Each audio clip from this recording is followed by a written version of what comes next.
Last week when we started our debate on the supplemental budget, I referred to the long and painful journey we've all traveled together over the past months as we've made decisions about the budget.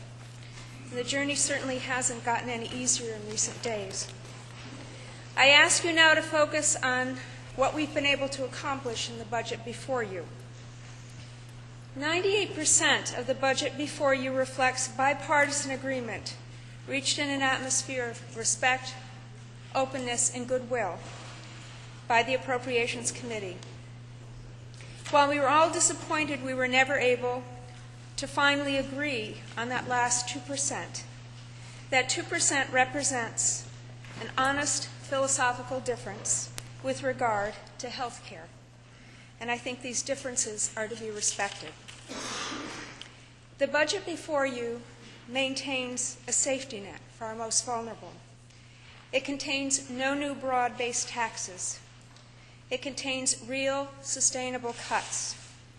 It avoids short-term cuts that result in false savings, and it creates greater efficiency in government wherever possible. In this budget, we together, in a bipartisan manner, rejected many of the most egregious of the cuts proposed in the governor's supplemental budget as we work to maintain a safety net for Maine's most vulnerable. This budget rejects $27 million of the governor's proposed cuts to human services and accepts approximately $170 million in cuts and other savings to state and local government.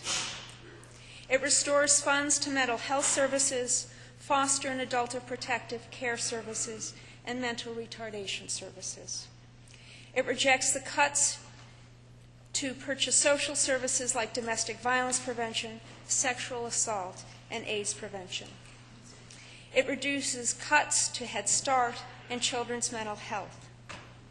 Homemaker and personal care services for the elderly and disabled are preserved, as is funding for Maine's Special Olympics. It contains a $34.1 million reduction to GPA, only $11.1 million of which is a reduction to the increase of the state's contribution to the cost of K through 12 education. It also restores $5 million of the governor's proposed $9.3 million cut to the university system and the community college system. It also restores the independence of OPEGA. It protects the Childless Adult Waiver Program, also known as the non-categoricals, and protects health care coverage for 14,000 S-CHIP parents. While not a two-thirds budget, I'm afraid, the bipartisan work done by the Legislative Policy Oversight Committees in their deliberations has made this budget much stronger. These are tough and difficult times for the people of Maine as we face economic uncertainties nationally. The citizens of this state recognize that we need to make painful choices in this budget. We have done that, and we have worked our hardest to be fair, thorough, and principled in the process. This budget maintains the safety net for our most vulnerable. It continues investing in the future through educational opportunity and small business growth.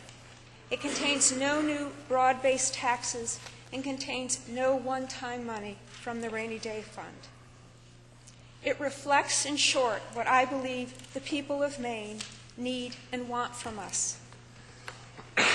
This budget reflects the fiscal reality the state finds itself in at this point in time, but still honors our main values to protect community and our hardworking families.